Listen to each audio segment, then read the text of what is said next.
was identified as mentally retarded, put back from the 5th grade into the 4th grade, and stayed in that category until I got out of high school. I don't have any college training, but I met a high school teacher who one day changed my life. I was waiting on another student, and when he came in, he said to me, "Young man, go to the board and write what I'm about to tell you." And I said, I can't do that, sir. He said, "Why not?" I said, "I'm not one of your students." He said, "It doesn't matter. Follow my directions now." I said, "I can't do that, sir." He said, "Why not?" I said, "Because I'm educable mentally retarded." And he came from behind his desk and he looked at me. He said, "Don't ever say that again. Someone's opinion of you does not have to become your reality." And as he talked, my heart began to beat fast. Tears began to run down my eyes, and I was in the back just listening to him, because the speech he was giving, that speech was for me. And he said, "Les Brown," he said, "if you want to do anything worthwhile in life, you've got to be hungry." I told Mr. Washington I wanted to become a disc jockey. And so I started working to develop myself. He said, "I want you to practice every day being a disc jockey." I said, "But I don't have any job now." He said, "It doesn't matter." He said that it's better to be prepared for an opportunity and not have one than to have an opportunity and not be prepared. And as I was working to develop myself, I applied for a job as a disc jockey, WMB, on Miami Beach. I went to a guy named Milton Butterball. I said, "How you doing, Mr. Butterball? I'd like to get a job as a disc jockey." He looked at me, he said, "You have any broadcast background?" I said, "No, sir, I don't." "You have any journalism background?" I said, "No, sir, I don't." He said, "We don't have any jobs available." I said, "Yes, sir." I went back to Mr. Washington and I told him. He said, "Don't take it personally." He said, "Most people are so negative, they will have to say no 7 times before they say yes." He said, "Go back again." So I went back again. I said, "How you doing, Mr. Butterball? My name is Les Brown." He said, "I know what your name is. What do you want?" I said, "I'd like to know whether or not you have any jobs as a disc jockey, sir." He said, "Didn't I just tell you yesterday we didn't have any jobs?" I said, "Yes, sir, but I know whether or not somebody got laid off or somebody was fired, sir." He said, "No one was laid off or fired. Now get on out of here." I came back the next day like I was seeing him for the first time. I said, "Hello, Mr. Butterball, how are you?" He looked at me with rage. He said, "Go get me some coffee." I said, "Yes, sir." And I went to get him some coffee.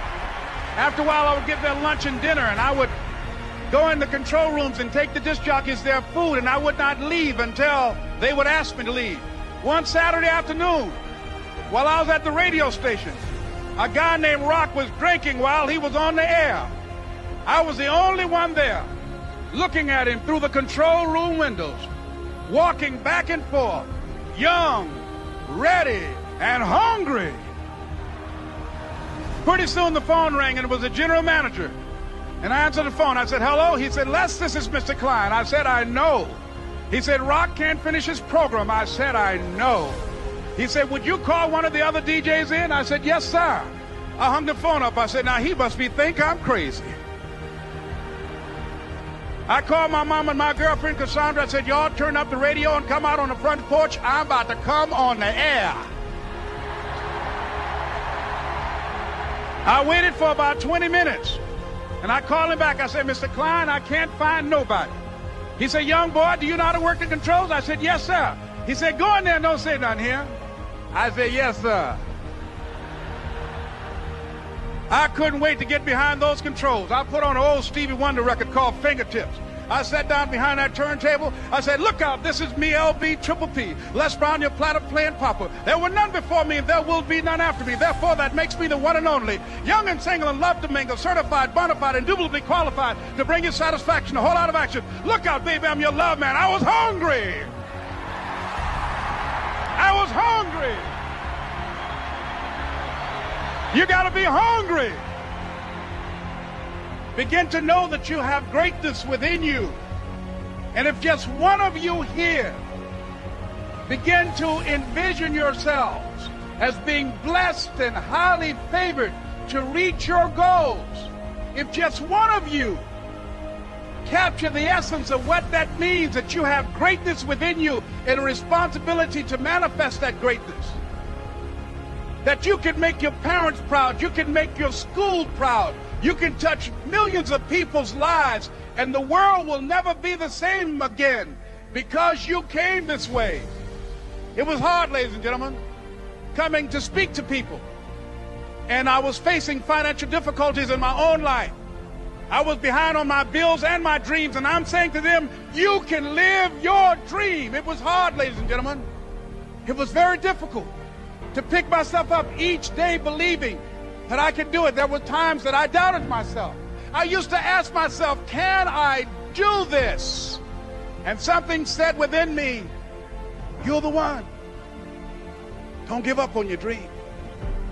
By continuing to push forward, by continuing to run toward my dream, that one day I would have my own talk show. It's a long shot, ladies and gentlemen, from Liberty City, an abandoned building on a floor, never knowing my mother or father. It's a long shot. Being here with you today in this dome in Atlanta, it's a long shot. No college training, labeled educable, mentally retarded, but I kept running toward my dream. Don't stop. Don't stop running